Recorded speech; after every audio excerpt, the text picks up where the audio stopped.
नमस्कार दोस्तों, सभी का स्वागत है आज की क्लास में। ठीक है, और क्लास नंबर है आज 310।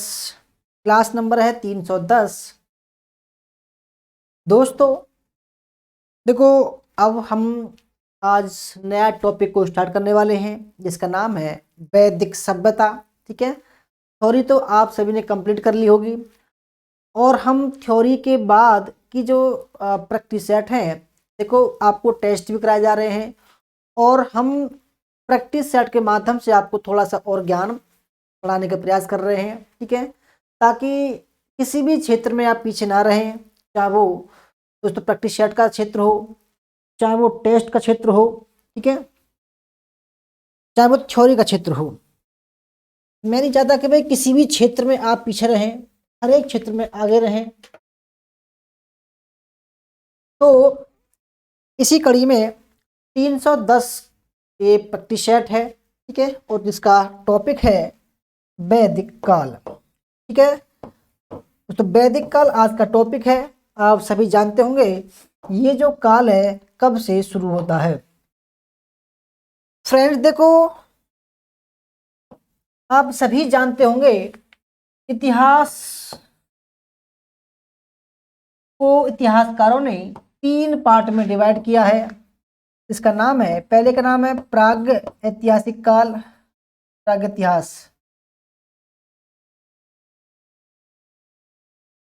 ठीक है, दूसरे का नाम है आपका आद इतिहास।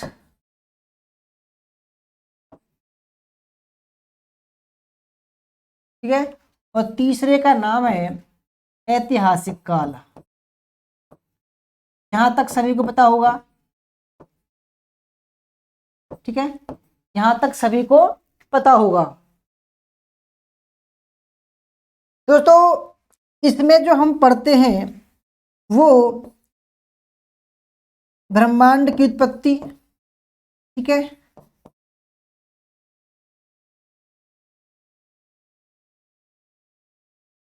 पृथ्वी की उत्पत्ति,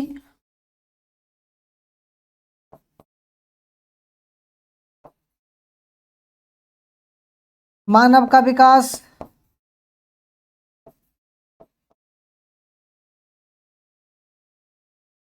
और पाषाण काल,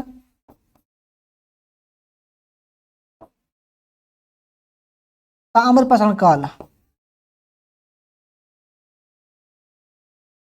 ठीक है, यहां तक हम दोस्तों इस चीज को कवर करते हैं।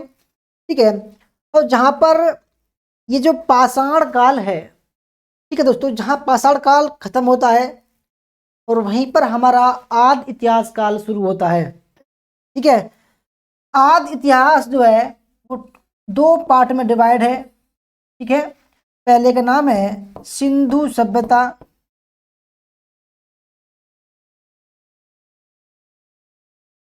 दूसरे का नाम है वैदिक सभ्यता।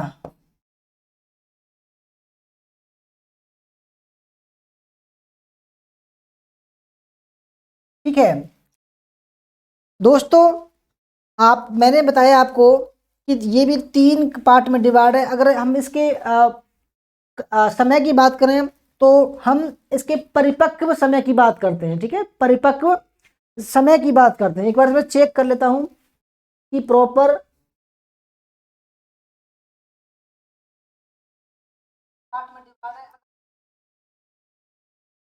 तो मुझे लगता है कि ये जो कलर है ये सही से जो है प्रॉपर नहीं दिखाई दे रहा है ना। अब देखें इसका कलर, इसके कलर को थोड़ा देख लेते हैं। लाइटिंग ज़्यादा आ रही है इसमें।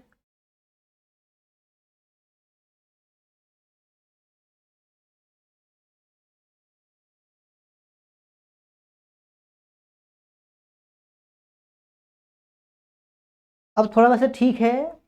अगर हम ब्लू कलर देखें कैसा लगेगा, ब्लू कलर और देखते हैं एक बार, क्योंकि देखो हमारा उद्देश्य आपको समझाना है अच्छी तरीके से।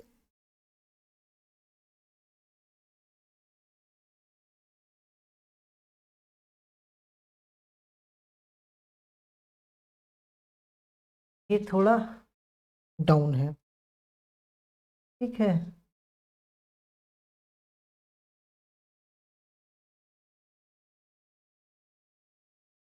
यही ठीक है, ठीक है।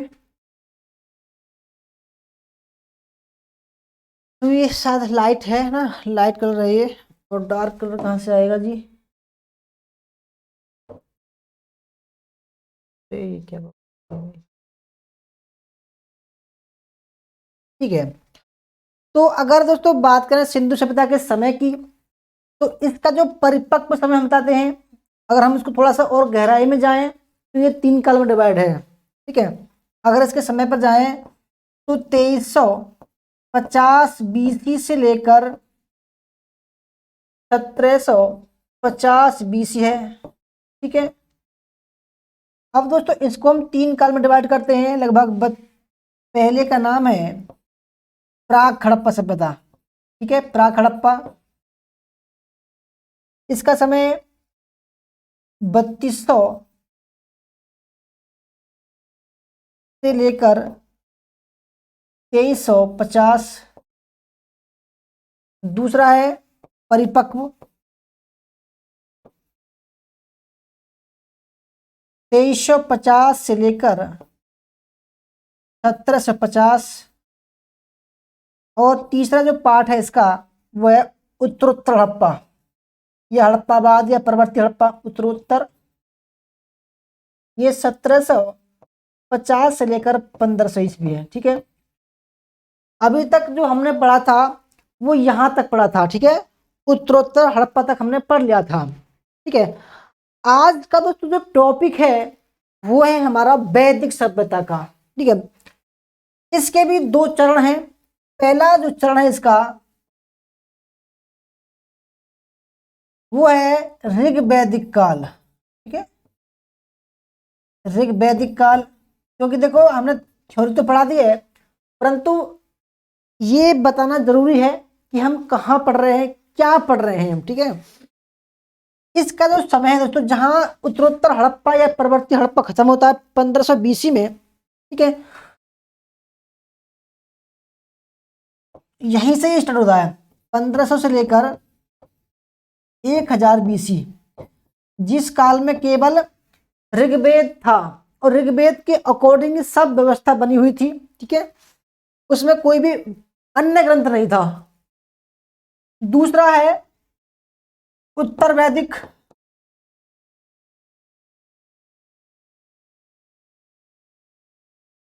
यह 1000 बीसी से लेकर 600 बीसी है, ठीक है। सॉरी। तो आज हम दोस्तों, आज हम वैदिक सभ्यता को पढ़ेंगे, ठीक है। मेरा इतना समझाने का आशय ये था कि आप समझ जाएं कि हम कहाँ चल रहे हैं, ठीक है। और ऐतिहासिक काल दोस्तों यहां से शुरू होता है 600 बीसी से लेकर 1964 तक हम पढ़ते हैं, ठीक है, एडी तक। तो आइए, यही मैंने आपको बताया है, ठीक है।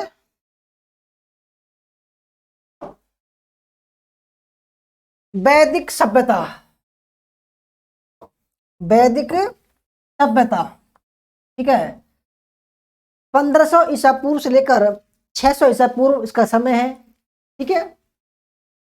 इसको भी इतिहासकारों ने 2 पार्ट में डिवाइड किया है। पहले का नाम है ऋग्वैदिक काल, ठीक है, और दूसरे का नाम है उत्तर वैदिक काल।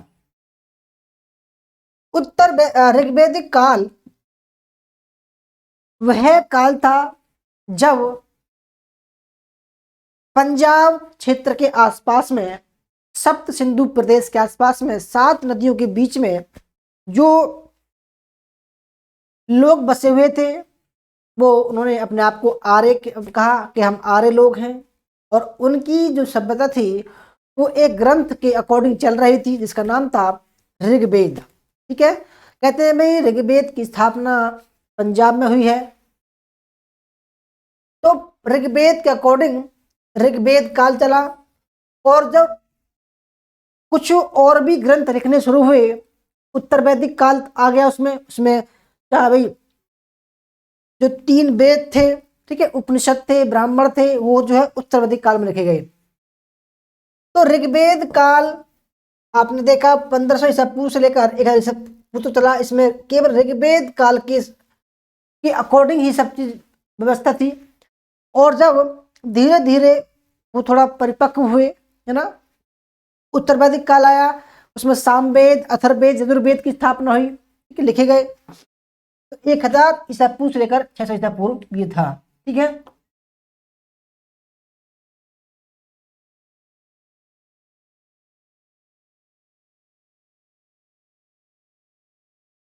देखो, ऋग्वेद काल को हम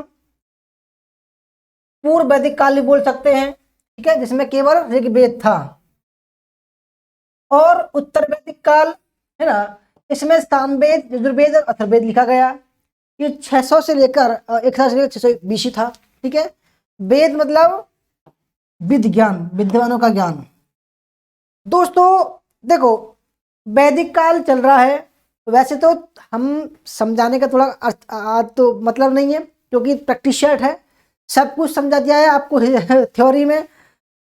परंतु दोस्तों मैं ये सोच रहा था कि भाई आपको थोड़ा सा और समझाते हैं, ताकि आप प्रिपेयर हो जाओ प्रैक्टिस सेट करने के लिए, ठीक है। तो देखो, यहाँ वेद है, ठीक है, यहाँ वेदों की शाखाएं हैं, यहाँ पुरोहित हैं, ठीक है। अगर आपने ये चार्ट याद कर लिया तो 2-3 सवाल पक्के हैं आपके, ठीक है।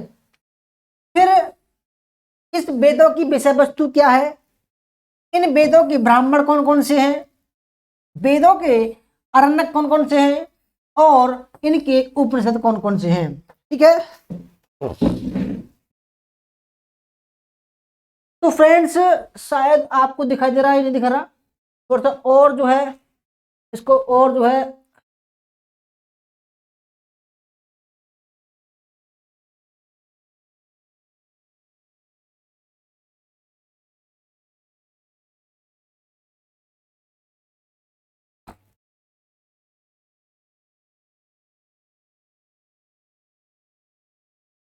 ज्यादा ही हो गया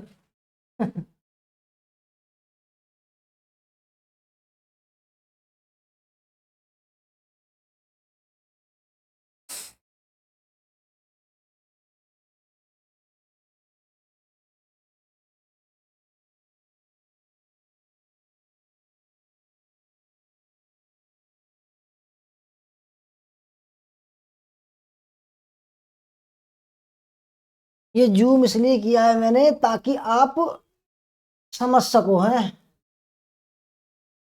अभी जूम ठीक है या नहीं है, फिर एक बार देख लेता हूँ, ठीक है। दिखाओ भाई, दिखाओ, अब ठीक है, अब ठीक है, ये ठीक है। तो दोस्तों देखो, आपको दिखा दे रहा होगा, ये ऋग्वेद है, सबसे पहला वेद कौन सा है, ऋग्वेद है, ठीक है। और ये लिखा गया है पद में, ठीक है।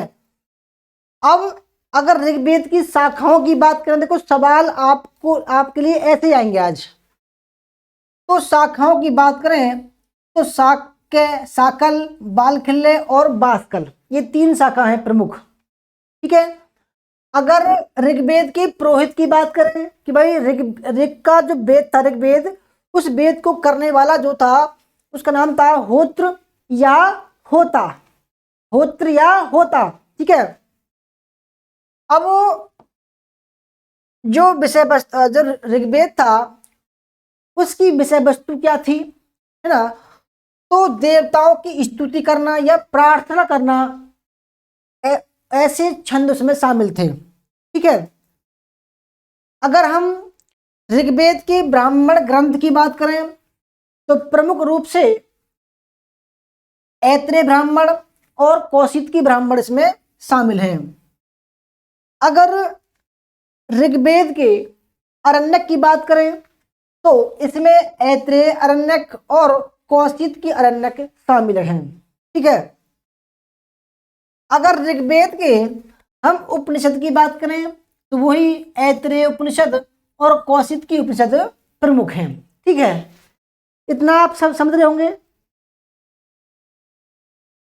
इसके बाद दूसरा जो वेद है उसका नाम है यजुर्वेद। ठीक है, यजुर्वेद दोस्तों ये पद्य और गद्य दोनों में है, यानी कि काव्य यानी भाई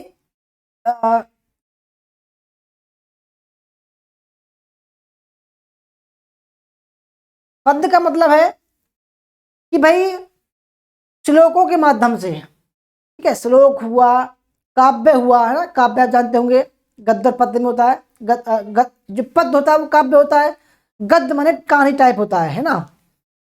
तो गद्य और पद्य दोनों में है।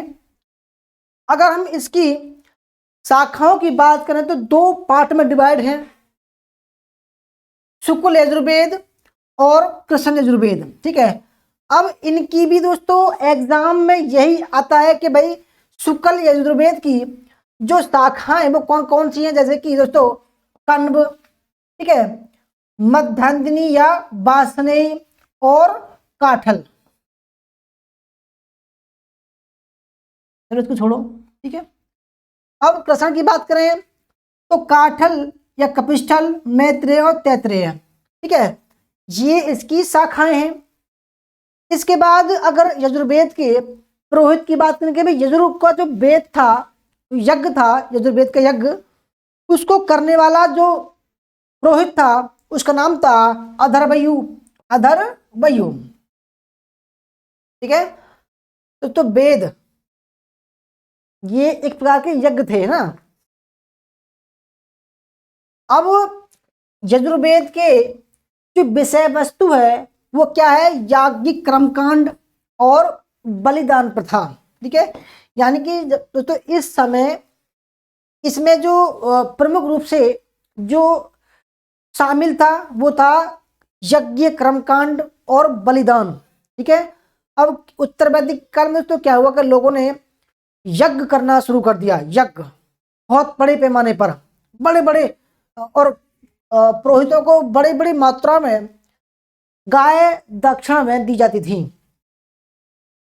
अगर हम यजुर्वेद के ब्राह्मण ग्रंथ की बात करें तो शतपथ ब्राह्मण, मैत्रायणी ब्राह्मण और तैत्तिरीय ब्राह्मण प्रमुख हैं। ठीक है, अगर हम यजुर्वेद के आरण्यक की बात करें तो बृहदारण्यक, है ना, मैत्रायणी और तैत्तिरीय, ये प्रमुख हैं। अगर यजुर्वेद के हम उपनिषद की बात करें, सबसे ज्यादा दोस्तों उपनिषद जो प्रमुख फेमस है वो यही है, बृहदारण्यक, तैत्तिरीय, कठोपनिषद, ईशोपनिषद, श्वेताश्वर, मैत्रायणी और महानारायण, ये बहुत फेमस हैं। ठीक है, जैसे कि गार्गी याज्ञवल्क्य के संवाद इसमें आएगा। ठीक है, कठोपनिषद, मुंडकोपनिषद दोस्तों, ठीक है। इसके बाद में तीसरा जो वेद है उसका नाम है सामवेद, और ये पद्य में है, ठीक है, काव्य में है। इसकी भी तीन शाखा हैं, पहली है कौथुम, दूसरी है राजनीय और तीसरी है जैमिनीय। ठीक है दोस्तों, अगर सामवेद के पुरोहित, सामवेद का यज्ञ जो करता था पुरोहित, वो था उद्गाता, उद्गाता। ठीक है, और सामवेद की जो विषय वस्तु है आप जानते होंगे संगीत है। ठीक है, संगीत या गायन।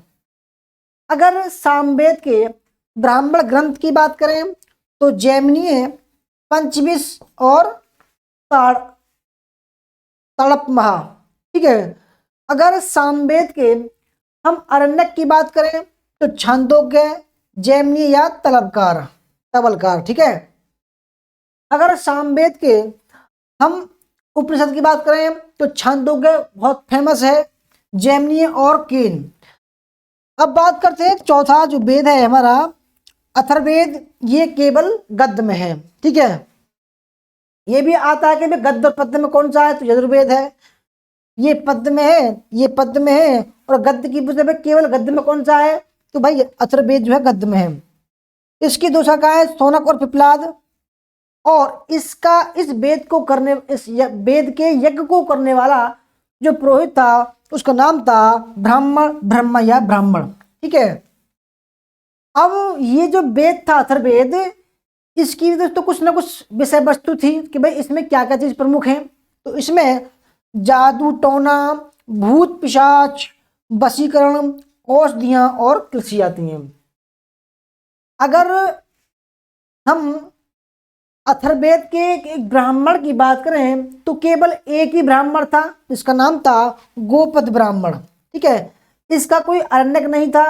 अगर उपनिषद की बात करें तो प्रमुख रूप से मांडुक्य उपनिषद, प्रश्नोप उपनिषद और मुंडक उपनिषद, मुंडक उपनिषद यानी कि मुंडकोपनिषद, तो ये सत्यमेव जयते जो है इससे ही लिया गया है। ठीक है,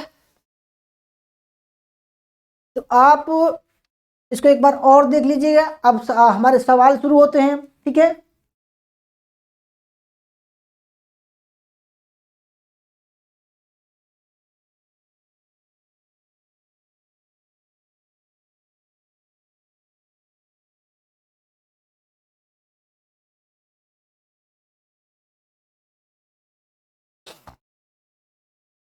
अब हमारे सवाल शुरू होते हैं, है ना।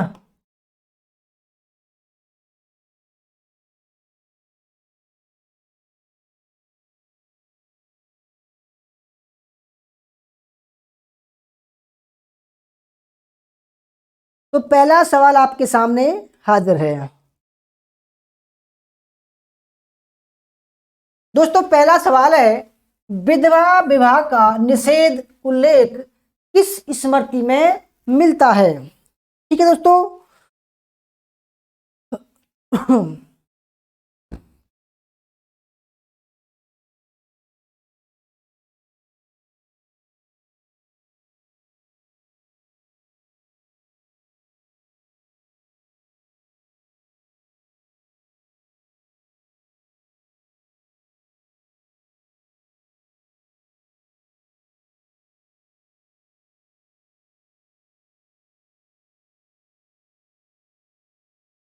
दोस्तों देखो ध्यान से समझना,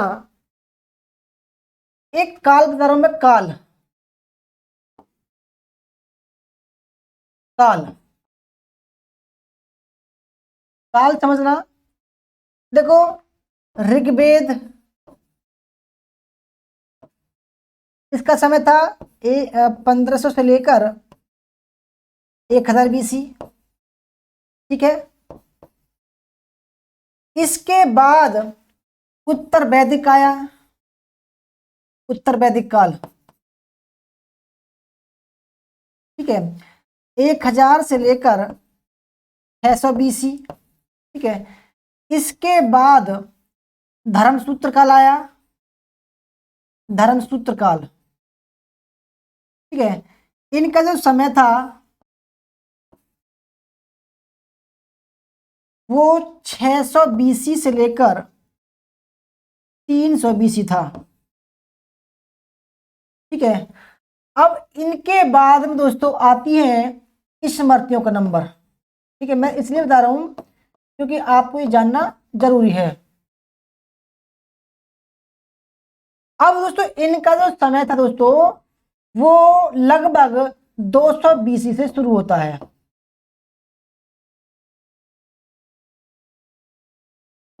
और कहां तक, पूर्व मध्यकाल तक।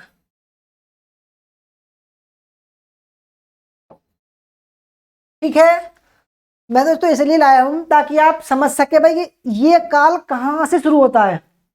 ठीक है दोस्तों, देखो जहां पर धर्मसूत्र जो है, चाहे वो दोस्तों गौतम धर्मसूत्र की बात हो, चाहे अपस्तंभ, और चाहे दोस्तों वशिष्ठ धर्मसूत्र, जिनमें भाई आप जानते होंगे भाई। ठीक है, ये जो धर्मसूत्र थे, सूत्रकाल था, धर्मसूत्र काल था। तो धर्मसूत्रों का स्थान अब जो है स्मृति ने ले लिया। ठीक है, जो भी ग्रंथ थे इनकी सरल रूप में व्याख्या करने के लिए धर्मसूत्र और अच्छी तरीके से इन सूत्रों धर्म ग्रंथों की व्याख्या करने के लिए स्मृतियों ने स्थान ले लिया। ठीक है, अब देखो स्मृति दोस्तों, अगर बात करें स्मृतियों की तो स्मृतियां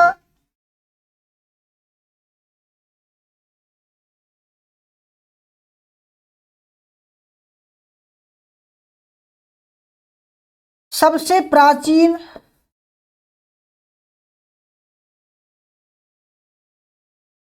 मनुस्मृति,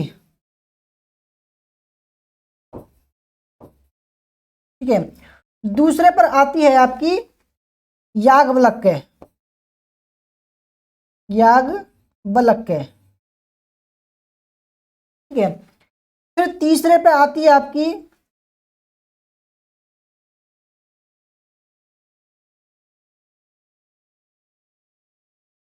नारद, पाराशर,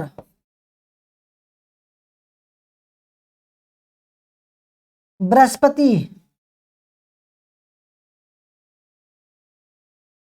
फिर देवल। दोस्तों ये कुछ स्मृतियां हैं। नहीं, इसके बाद होती कात्यायन, कात्यायन, और सबसे लास्ट में आती है देवल स्मृति, ठीक है। अगर हम इसकी बात करें कि भाई ये किस काल की है, तो ये है आपके मौर्योत्तर काल की, मौर्योत्तर काल, ठीक है। और यहां से लेकर यहां तक ये आपके गुप्त काल की,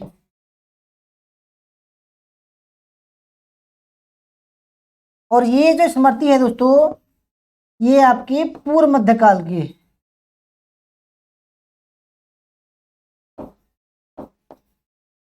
देखो मैं इसलिए लिख रहा हूं, इसकी पीडीएफ भी बनाएंगे हम। जब पीडीएफ बनेगी तो आराम से इसको समझ लेना आप, है ना। इसलिए मैं इसको बना रहा हूं ताकि आप समझ सको। सही सही नजर आ रहा है ना, गुप्त काल, ठीक। यहां तक आ रहा है पूर्व मध्यकाल, ठीक है। तो दोस्तों अब सवाल करते हैं कि भाई, अब मैंने बताया कि भाई जो सामाजिक आर्थिक धार्मिक जो कारण थे, जो जो इन ग्रंथों की सामाजिक धार्मिक आर्थिक को सरल भाषाओं में बनाने के लिए, ठीक है, उनका सरल रूप बताने के लिए स्मृतियों की स्थापना हुई। और देखो दोस्तों, मनु को जो है कानूनी स्मृति मानते हैं कि भाई विधि विधान था इसमें, और इसी के अकॉर्डिंग ज्यादातर हिंदू समाज जो है मनुस्मृति को मानता है। क्योंकि कहते हैं भाई, कुछ लोग मानते हैं कि भाई जो हिंदू समाज ज्यादातर संविधान को कम मानता है और मनुस्मृति ज्यादा मानता है, और कुछ लोग कहते हैं कि भाई हिंदू समाज संविधान को भी मानता है, मनुस्मृति को मानता है, ठीक है। तो बहुत सारे मतभेद हैं कि भाई इसमें ऐसा लिख रहा है, ऐसा लिख रहा है। अब आपको उन मतभेदों को भुलाकर आगे बढ़ना है, ठीक है। बहुत सारे मतभेद हैं। तो दोस्तों देखो, विधवा विवाह का निषेध उल्लेख किस स्मृति मिलता है? तो भाई राइट आंसर है ऑप्शन नंबर डी, ये मिलता है बृहस्पति स्मृति में, ठीक है। ये जो स्मृति थी ये गुप्त काल की थी, ठीक है। और देखो, अब विधवा विवाह का को जो है कहा गया कि भाई कर सकते हैं, तो नारद स्मृति में, पाराशर में और मनु में जो है कर सकते हैं। ये कहा कि भाई कर सकते हैं। मनु में तो कहा गया है, परंतु कुछ ही अंशों में कहा गया है कि भाई, क्योंकि इसी में भी मना की गई थी, परंतु कहा गया है अंत में कि भाई आप कर सकते हो, जब कहीं भी बस नहीं चलेगा तो आप कर सकते हो, है ना, ये कहा गया है। जबकि निषेध जो है, बृहस्पति स्मृति बिल्कुल निषेध करते कि विधवा विवाह नहीं होना चाहिए, ठीक है, किसी भी सूरत में। दोस्तों बहुत सारी बातें हैं, मैं बताने चाहता। देखो मुख्य स्मृति आप देख सकते हैं, मनु स्मृति है, ये वाली मनु, याज्ञवल्क्य दूसरी, है ना। फिर अत्रि स्मृति, विष्णु, हरित, औसनस, अंगिरा, यम, कात्यायन, बृहस्पति, पराशर, व्यास, दक्ष स्मृति, गौतम स्मृति, वशिष्ठ स्मृति, आपस्तंभ स्मृति, संवर्त स्मृति, शंख स्मृति, लिखित, सत्ता तप और देवल स्मृति। ठीक है, दिखा देना आपको। एक बार चलो थोड़ा सा और जो है जूम कर लेते कितने आपको क्या देख सको।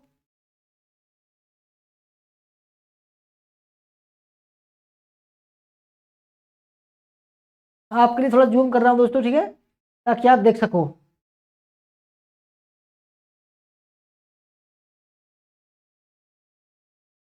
ज्यादा हो गया। हाँ, मुझे थोड़ा देता है।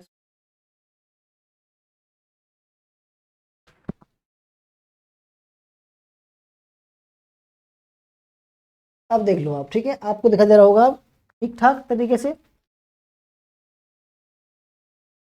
थोड़ी देर देख लो, फिर जो है आगे बढ़ते हैं।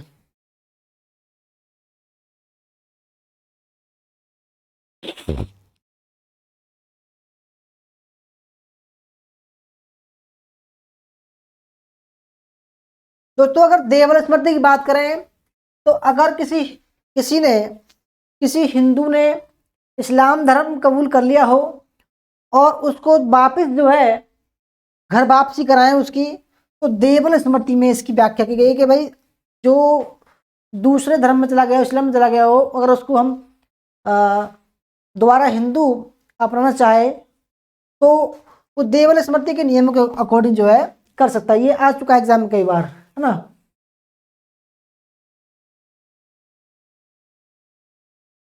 तो आइए चलो आगे बढ़ते हैं। क्वेश्चन नंबर, ये दोस्तों कुछ हुए हैं, ठीक है, जब पीडीएफ बनेगी आप देख लेना इनको, मैंने लाया हूं, इसमें बड़ी अच्छी व्याख्या है। दूसरा सवाल आपके सामने है, ठीक है, पहले देख लूं क्या सही नजर आ रहा है या नहीं नजर आ रहा है। ठीक है,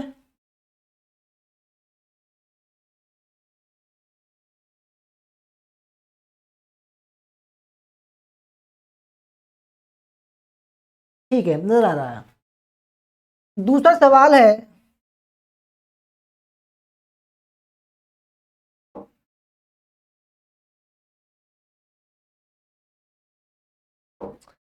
ऋग्वैदिक कालीन समाज से संबंधित निम्नलिखित कथनों पर विचार कीजिए। ठीक है, बढ़िया सवाल है। तो देखो पहला ऑप्शन है, समाज में नियोग प्रथा, विधवा का पुनर्विवाह, अंतर्जातीय विवाह प्रचलित थी। दूसरा, मरुत और अश्विन बंधु आदिम व्यवस्था के बीज थे, दोनों भाई थे दोस्तों ये, ठीक है। तीसरा, पालागली रानी का विवाह धार्मिक उद्देश्यों से हुआ था, पालागली तो रानी थी, ठीक है। चौथा, बाल विवाह नहीं होता था, स्त्रियों को स्वयंवर का अधिकार था, सती प्रथा का प्रचलन नहीं था। दोस्तों ऋग्वेद का जो समय था, ऋग्वेद का समय वो 1500 से लेकर 1000 बीसी था। उस समय और उत्तर वैदिक समय में अंतर था, और उत्तर वैदिक के बाद का जो धर्मसूत्र या स्मृति काल आया उसमें भी और अंतर हो गया। पहले दोस्तों क्या था, ऋग्वेद काल में महिलाओं को अधिकार थे, ठीक है, पढ़ने का अधिकार था, स्वयंवर का अधिकार था, परंतु धीरे धीरे क्या हुआ, हिंदू समाज ने अपने ही नियमों में इतनी जटिलता भर दी कि उन्होंने महिलाओं का सम्मान दोस्तों वापस ले लिया। अब उनके लिए जो है सभी सम्मान के रास्ते बंद कर दिए, उनको पढ़ना लिखना बंद कर दिया, स्वयंवर बंद कर दिया, ठीक है, तो जो घर से बाहर निकलना बंद कर दिया। कहा गया कि भाई लेडीज का जो स्थान है वो घर की चार दीवारी में है केवल, उसको बाहर निकलने का कोई अधिकार नहीं है, उसको पढ़ने का कोई अधिकार नहीं है, ठीक है। और देखो रामायण में जो तुलसीदास की रामचरितमानस जो रामायण है उसमें तो साफ साफ कहा गया है कि ढोर, पशु और नारी ये सब ताड़न के अधिकारी हैं, ठीक है। ये मैं नहीं बोल रहा हूं दोस्तों, ये ग्रंथ बोल रहे हैं, ये जो रामायण हम पढ़ते हैं उसमें साफ लिख रहा है कि भाई जो नारी है उसको जितना पीटा जाए, है ना, जितना पीटा जाए उतना ठीक है। ये दोस्तों मैं नहीं बोल रहा हूँ, ये ग्रंथ बोल रहे हैं। तुलसीदास की जो रामचरितमानस है जिसको दुनिया पढ़ती है, जबकि दोस्तों जो महर्षि दास की रामायण है उसको कोई नहीं पढ़ता है क्योंकि वो संस्कृत में है, और तुलसीदास की रामायण को सभी पढ़ते हैं। ठीक है, तो देखो ऋग्वेद काल में समाज में नियोग प्रथा, विधवा का पुनर्विवाह, आंतरिक विवाह प्रचलित था। बिल्कुल ठीक है, क्योंकि भाई देखो नियोग प्रथा आप जानते होंगे था कि अगर कोई स्त्री का पति एक्सपायर हो जाए और उसके संतान ना हो तो या तो देवर के साथ या अपने परिवार के की सहमति से देवर के साथ या किसी अन्य जानकार के साथ में सेक्स वगैरह करके जो बच्चा उत्पन्न करना वो कहलाता है नियोग प्रथा। ठीक है, तो नियोग प्रथा भी था। ठीक है, दूसरा, मरुत और अश्विन बंधु आदिम व्यवस्था के बीज नहीं थे, ये गलत है। ठीक है, पालागाली रानी का विवाह धार्मिक उद्देश्य से होता था, बिल्कुल ठीक है, होता था। ठीक है, बाल विवाह नहीं होता था, बिल्कुल ठीक है, बाल विवाह उस समय नहीं था। लड़कियों को पक्की हुई उम्र में तो शादी होती थी, बच्चा जो बच्चे थे उनकी शादी नहीं होती थी। स्त्रियों को स्वयंवर का अधिकार था, क्योंकि दोस्तों ऋग्वेद काल में उनको सम्मान प्राप्त था, उनको कुछ अधिकार दिए गए थे, पढ़ने के, शादी करने के, है ना, अधिकार दिए गए थे। सती प्रथा का प्रचलन नहीं था, बिल्कुल ठीक है दोस्तों, सती प्रथा का उस समय प्रचलन नहीं था। ठीक है, क्योंकि भाई देखो आपने देखा होगा पुनर्विवाह का अधिकार था, तो सती प्रथा का अधिकार नहीं था। बिल्कुल ठीक है, तो इस हिसाब से 1, 3, 4, 5, 6 ठीक है। तो ऑप्शन नंबर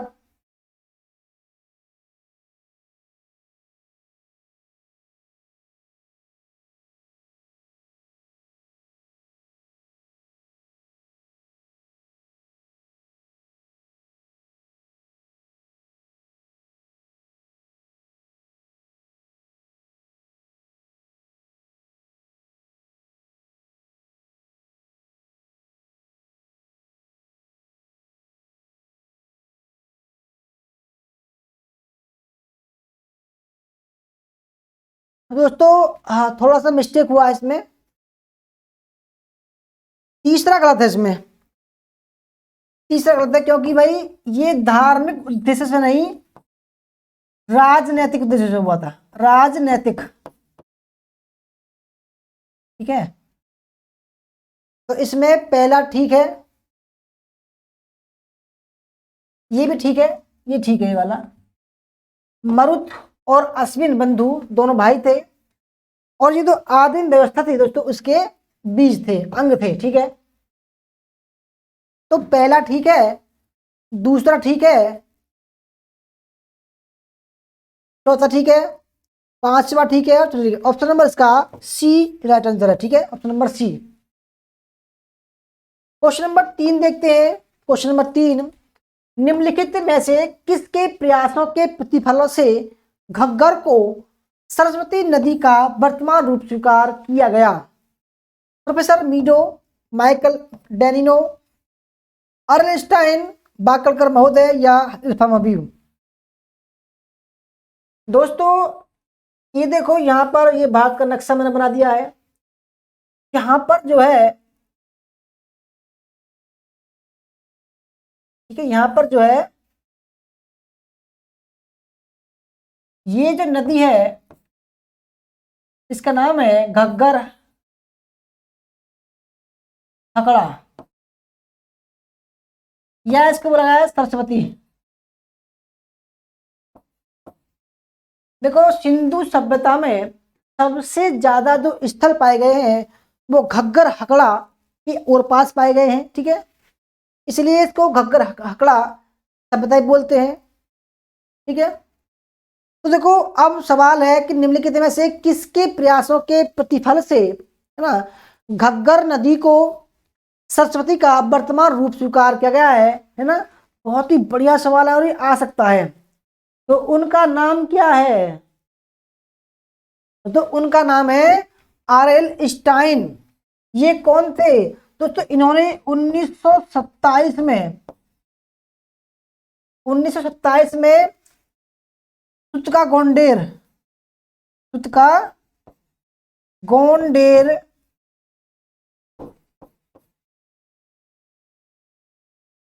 की खोज की थी। ठीक है,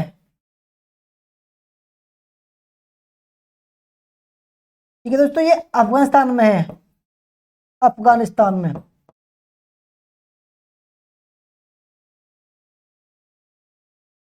और ये दास की नदी के किनारे स्थित है, दास नदी किनारे, है ना।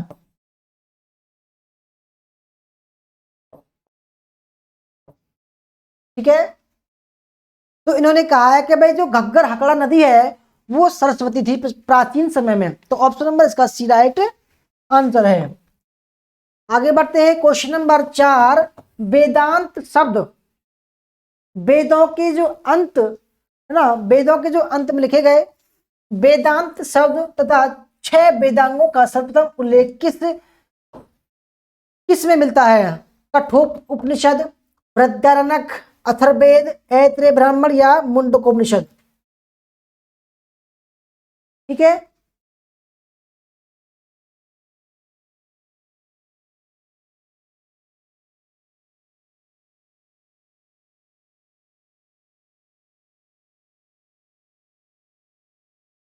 बढ़िया सवाल है, ये एकदम बेहतरीन सवाल है ना।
तो फ्रेंड्स देखो, 600 बीसी से लेकर 200 बीसी के बीच में वेदांगों की रचना हुई। ठीक है, वेदांत क्या है? तो उपनिषदों को जो है वेदांत कहा गया है। ठीक है, अब सवाल ये है कि वेदांत शब्द और 6 वेदांगों का सर्वप्रथम उल्लेख किसमें मिलता है? तो बताओ दोस्तों, ये मिलता है मुंडक उपनिषद में। ठीक है, मुंडक उपनिषद में मिलता है।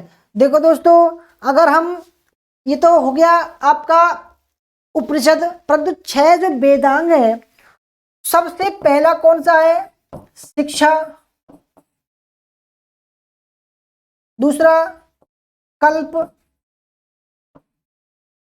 तीसरा निरुक्त,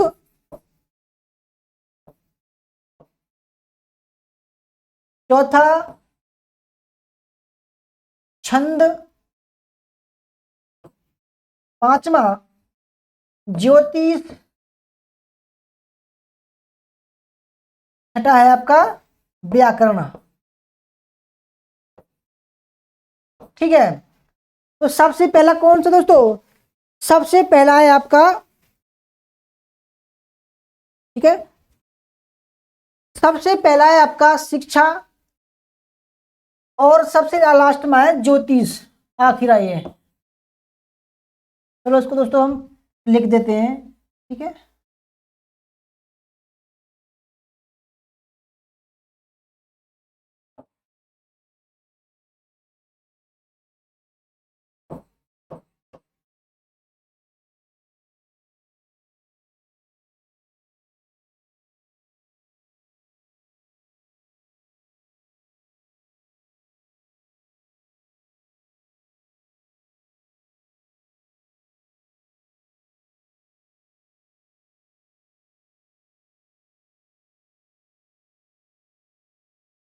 व्याकरण कल्प निरुक्त,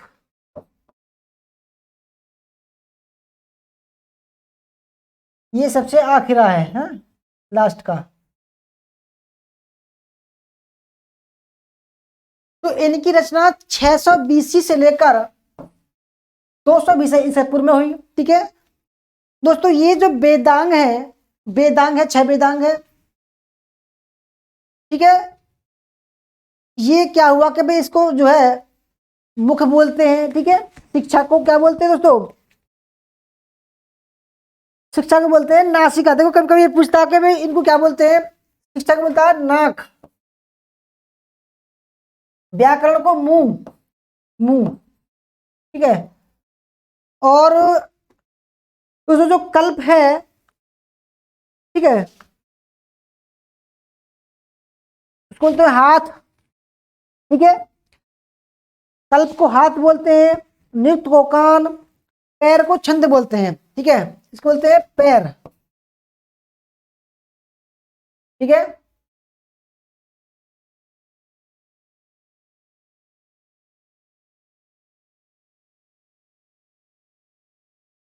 इसके अलावा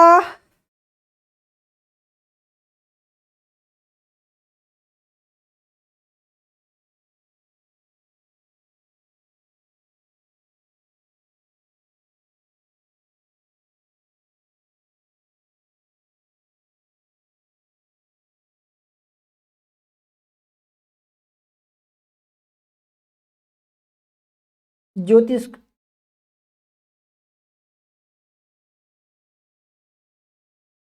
शिक्षा को नाक और व्याकरण को मुंह, कल्प को हाथ, नृत्य को दोस्तों बोला गया है, नृत्य को बोला गया है आपका कान, ठीक है, नृत्य को कान, और कल्प को बोला गया है हाथ, शिक्षा को नाक, ज्योतिष को नेत्र बोला गया है, ठीक है। ज्योतिष को नेत्र हो गया, ज्योतिष को नेत्र बोला गया है, ठीक है। और नृत्य को ओ यार, शिक्षा को नाक, व्याकरण को मुंह, कल्प को हाथ, नृत्य को, नृत्य को क्या बोला गया है, नृत्य को बोला गया है जी कान, हाँ कान रह गया, नाक, कान, कान रह गए, ठीक है। पैर, नेत्र, ठीक है। तो फ्रेंड्स देखो, वेदांत शब्द और 6 वेदांगों का जो सर्वप्रथम उल्लेख मिलता है वो मिलता है मुंडक उपनिषद में, ठीक है। थोड़ा बहुत मतलब चल रहे हैं हम, आगे बढ़ते हैं। 5वां सवाल है, निम्न में से किस ग्रंथ में राजा को राष्ट्रीय सेवक कहा गया है, ठीक है। मांडुक्य, यजुर्वेद, शतपथ या ऋग्वेद में। अब थोड़ा स्पीड से चलते हैं, ठीक है, काफी समय हो गया, रात रात हो रही है।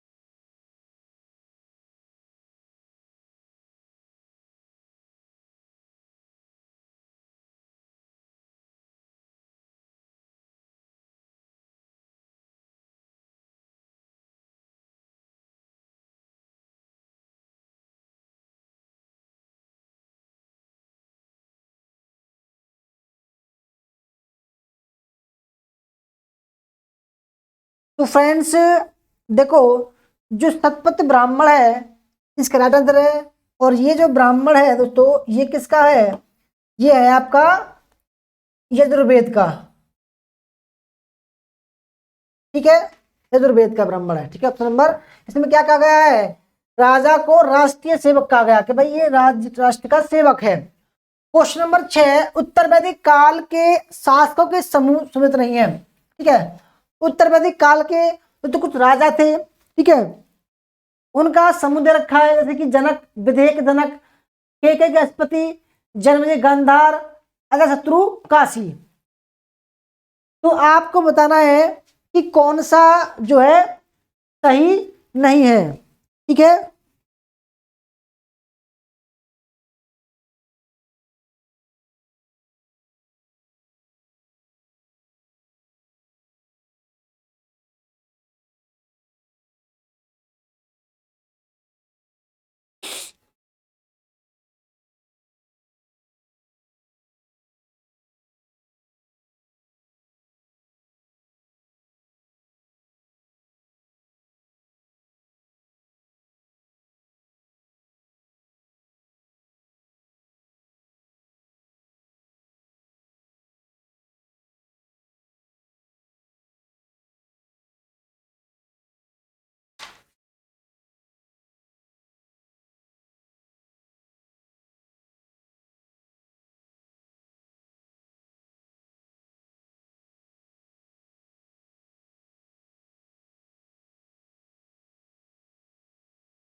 तो फ्रेंड देखो,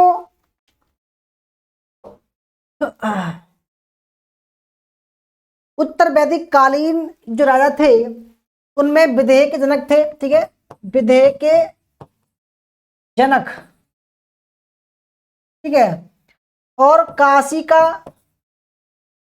अजातशत्रु ये आ चुका है एग्जाम में कई बार, ठीक है। और केकई के अश्वपति थे, ठीक है। कुरु के, कुरु पांचाल है ना, कुरु पांचाल, पांचाल कौन थे? जन्मेजय, जन्मेजय, परीक्षित, बलहर। तो भाई जो सही नहीं है वो ऑप्शन नंबर सी सही नहीं है, ठीक है। आगे बढ़ते हैं, क्वेश्चन नंबर 7 इतिहासकारों ने ऋग्वैदिक समाज की विशेषताओं बताने के लिए किस शब्द का प्रयोग नहीं किया? जैसे कि वंश आधारित, अर्ध घुमंतु, सतरण युक्त, समानतावादी, पशुचारी या जनजातीय। सवाल को समझिए, इतिहासकारों ने ऋग्वैदिक समाज की विशेषता बताने के लिए किस शब्द का प्रयोग नहीं किया?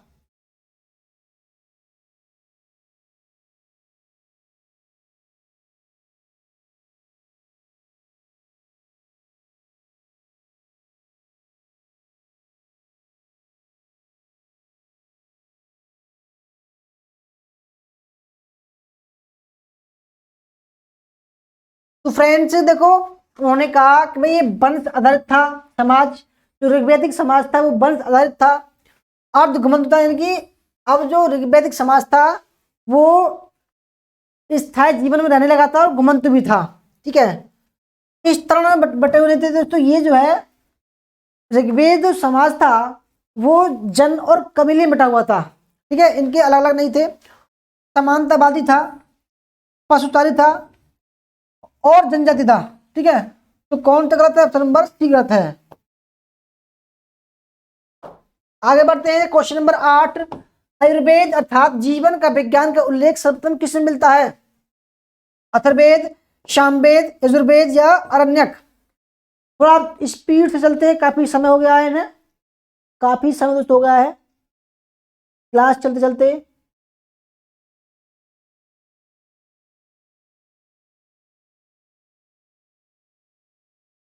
57 मिनट हो गई है क्लास को। कितनी मिनट हो गई? 57 मिनट हो गई ना, 57 मिनट हो गई यार। तो फ्रेंड्स 8 का यानी कि आयुर्वेद जो है, तो कि औषधियों का जो प्रयोग हुआ दोस्तों वो हुआ अथर्ववेद में, option number first Atharvaveda. Ayurveda जो है अथर्ववेद से निकला है, ठीक है। क्वेश्चन नंबर 9 जनक के दरबार में गार्गिनी से चुनौती दी थी, ठीक है दोस्तों। किसे चुनौती दी थी? याज्ञवल्क्य, विश्वामित्र, अश्वत्थचक्र या वशिष्ठ? दोस्तों राजा जनक बहुत बड़े विद्वान थे, ठीक है। इनकी पुत्री का नाम था सीता। जब उन्होंने हल चलाया था तो सीता उत्पन्न हुई थी घड़े में से, है ना। ये कल दोस्तों कह नहीं सकते, हो सकता है, मगर रामायण के अकॉर्डिंग ऐसा है। तो यहाँ पर दोस्तों एक दरबार लग रहा था, ठीक है। दरबार था, ये दरबार, ठीक है। तो यहाँ पर दोस्तों एक लेडीज थी और यहाँ पर एक आदमी था। यहाँ पर लोग बैठे हुए थे, दरबार लग रहा है चारों तरफ, है ना। तो इन दोनों में क्या हुई? बहस हुई। का दरबार लग रहा है ना, तो बहस हो रही है। तो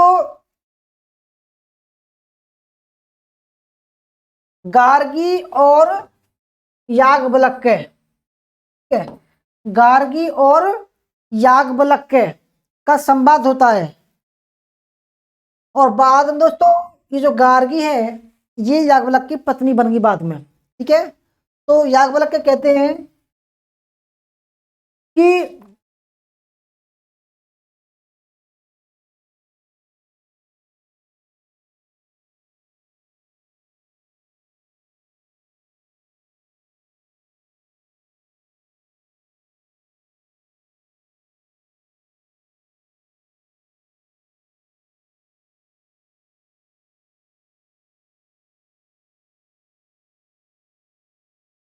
दोस्तों ये कहते हैं कि भाई गार्गी, ठीक है, तुम ज्यादा फालतू ना बोलो अन्यथा तुम्हारा मैं सिर तोड़ दूंगा, ये बोलते हैं। ठीक है,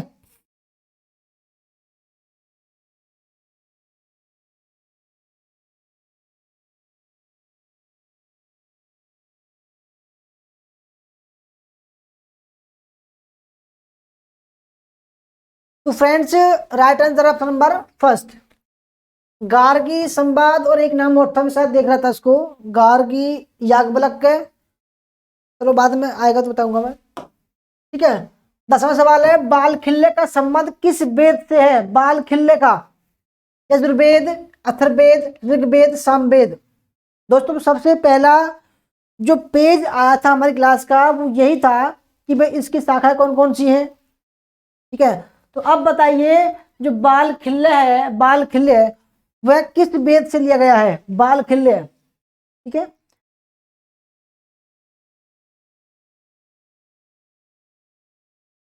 तो फ्रेंड्स देखो ये ऋग्वेद से लिया गया है, ऋग्वेद से है ना, ऋग्वेद। इसकी 3 शाखाएं हैं, किस शाखाएं?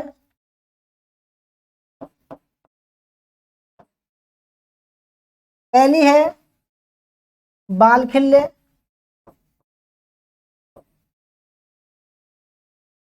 दूसरी है साकल, ठीक है,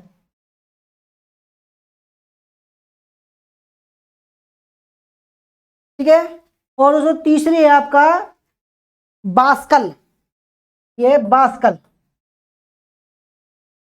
ये 3 शाखाएं हैं। ठीक है, ऋग्वेद की प्रमुख रूप से 3 शाखाएं हैं, तो बाल खिल्ले का हुआ, ये हुआ, तो ऑप्शन नंबर सी इसका राइट आंसर है ऋग्वेद से। ठीक है, आगे बढ़ते हैं, वेदांग की कुल संख्या है, वेदांग 5, 3, 6, 4। तो वेदांग यानी कि वेदांग की रचना क्यों हुई? ये इनकी रचना 600 BC से लेकर 200 BC के बीच में हुई। ठीक है, और जो वेद हैं, वेद, उपनिषद, ब्राह्मण, इनकी सरल रूप से व्याख्या करने के लिए वेदांगों की रचना हुई। ये कितने हैं दोस्तों? 6 हैं ये। पहला कौन सा है? शिक्षा, दूसरा है व्याकरण, ठीक है, तीसरा है आपका कल्प,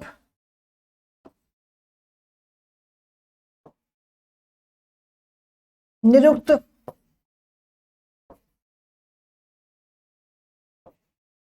छंद,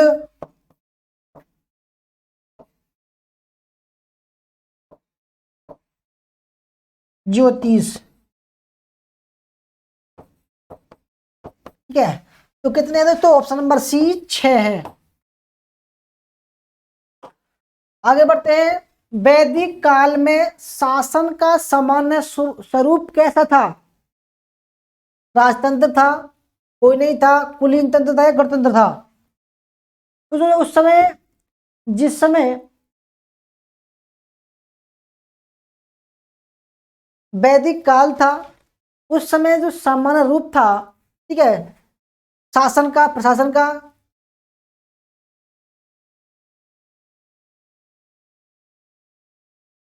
देखो दोस्तों जो ऋग्वैदिक काल के लोग थे, ऋग्वेद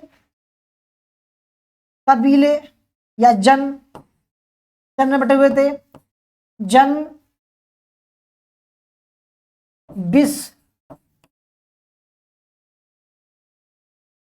जनपद,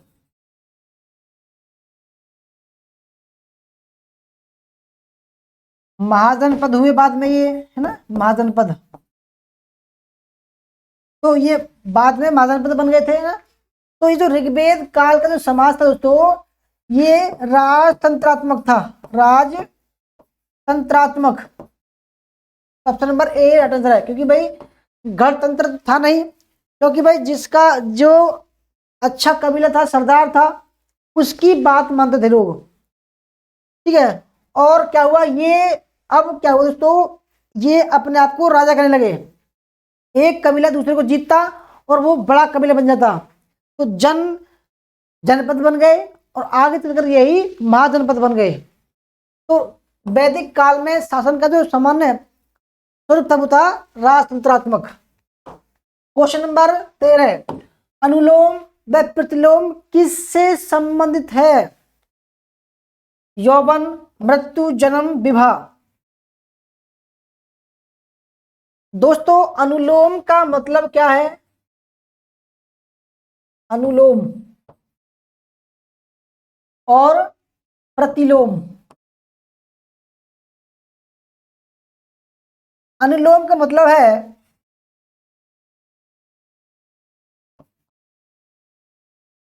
ब्राह्मण जो है दोस्तों, ये नीचे के 3 वर्णों से शादी कर सकता है। ब्राह्मण पुरुष नीचे के 3 वर्ण की महिलाओं से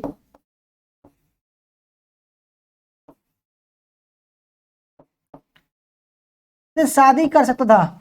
ठीक है, करना। और जबकि दोस्तों प्रतिलोम का मतलब है कि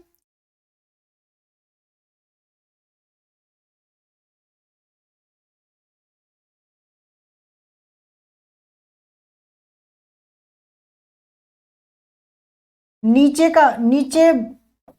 के वर्ण का उच्च वर्ण में शादी करना, उच्च वर्ण में वर्ण की कन्या से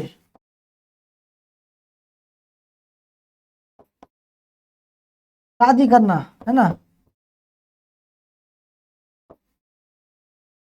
अनुलोम कि भाई उच्च वर्ग का पुरुष निम्न वर्ग की महिला से शादी कर सकता था, और प्रतिलोम था निम्न वर्ग की जो पुरुष था वो उच्च वर्ग की कन्या से विवाह कर सकता था। ठीक है, तो क्या था? एक वर्ग का विवाह था। अनुलोम प्रतिलोम का था, विवाह थे।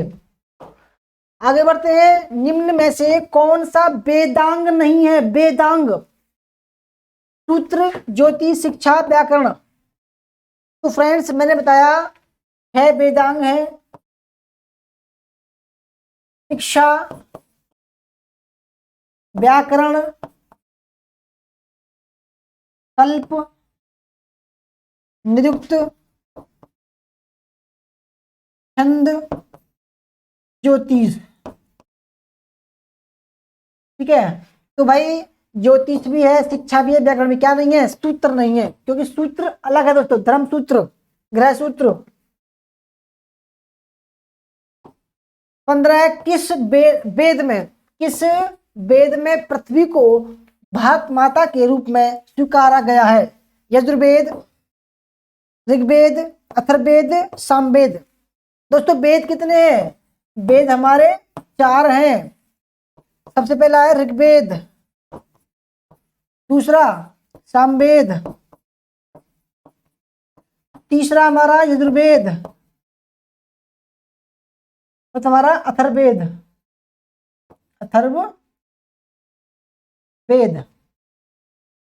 तो किस वेद में पृथ्वी को भारत माता के रूप में स्वीकार किया गया है? तो फ्रेंड्स राइट आंसर है अथर्ववेद में। अथर्ववेद इसका राइट आंसर है। ठीक है, 16वां सवाल। उत्तर वैदिक काल राज्य में भोज्य का अर्थ क्या था? भोज्य का अर्थ क्या था? अधिराज्य, स्थायी राज्य, प्रभुत्व संपन्न राज्य या स्वशासन। तो उत्तर वैदिक काल में राज्यों में भोज्य का अर्थ क्या था? भोज्य। तो फ्रेंड भोज्य का मतलब था वह राज्य जो स्थायी था, क्योंकि भाई ऋग्वेद काल में, उत्तर वैदिक काल में स्थायी शासन है ना, जो जिसका शासन लंबा हो। Option number B. ऋग्वेद के अनुसार निम्नलिखित में से कौन सी अग्नि सार्वजनिक अग्नि में शामिल नहीं थी? बहनीय, ग्रहाग्नि, दक्षिण अग्नि या गृहपत्य।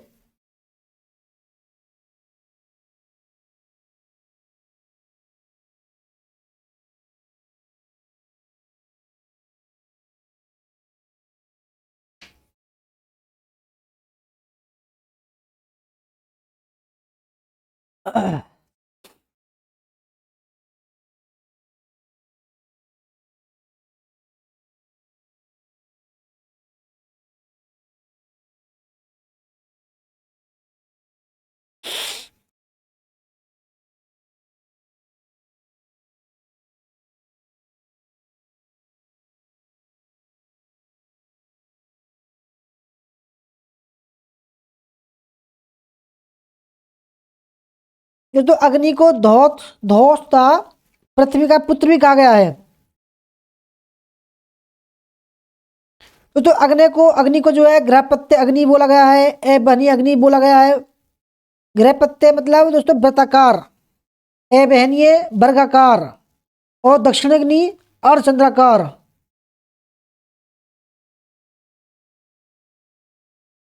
ठीक है।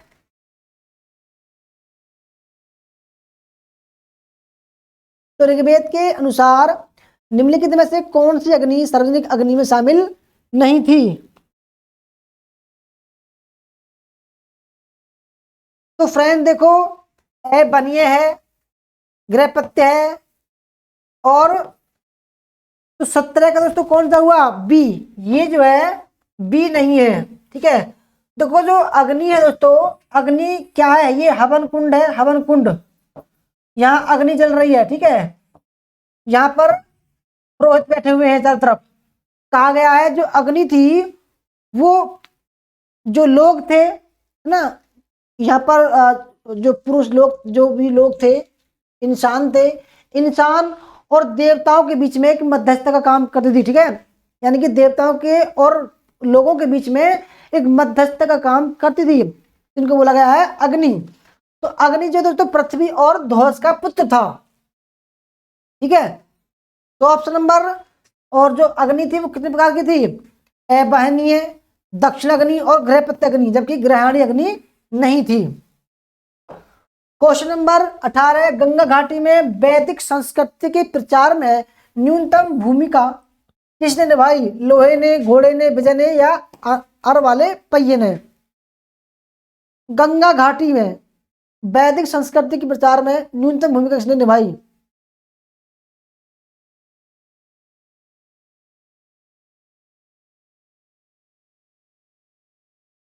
तो फ्रेंड देखो, वैदिक संस्कृति में जो विजय था ना, विजय कि भाई आक्रमण करके भाई, तो उसने न्यूनतम भूमिका निभाई थी। ठीक है। ऑप्शन नंबर सी। 19वां, राजत्व की उत्पत्ति के बारे में सर्वाधिक प्राचीन आख्यान किस ग्रंथ में मिलता है? ऐत्रेय, दीर्घ, भगवती, या सप्त ब्राह्मण में? राजत्व मोस्ट इंपोर्टेंट दोस्तों, राजत्व यानी कि राजतंत्रात्मक के बारे में सबसे प्राचीन कहाँ मिला है? सबसे प्राचीन जानकारी कहाँ मिलती है दोस्तों? है ना, जानकारी वो मिलती है ऐत्रेय ब्राह्मण में। ऑप्शन नंबर फर्स्ट, ऐत्रेय, क्योंकि ये ऋग्वेद का ब्राह्मण था। ठीक है। जबकि दोस्तों भगवत सूत्र ये जैन था, ये यजुर्वेद था, और ये बौद्ध था, बुद्ध धर्म का है ना। तो ऋग्वेद में जो है, क्योंकि ऋग्वेद जो है दोस्तों राजतंत्रात्मक की जानकारी देता है ना। क्वेश्चन नंबर 20, गोपथ ब्राह्मण संबंधित है? गोपथ ब्राह्मण यजुर्वेद, अथर्ववेद, तो किससे है दोस्तों? गोपथ जो ब्राह्मण था किसी वेद का केवल अकेला ब्राह्मण था, और वो था अथर्ववेद का। अथर्ववेद का केवल एक ही ब्राह्मण था। ठीक है। वो था गोपथ ब्राह्मण। दोस्तों क्लास तो अच्छी लगी होगी, मुझे पता है। ठीक है, क्योंकि थोड़ी सी टाइम लगा है ना। तो धन्यवाद, जितने भी ठीक हुए हैं अच्छी बात है, नहीं दोबारा देखना क्लास को, है ना। धन्यवाद। जय हिंद, जय भारत, वंदे मातरम। मिलते हैं अगले क्लास में।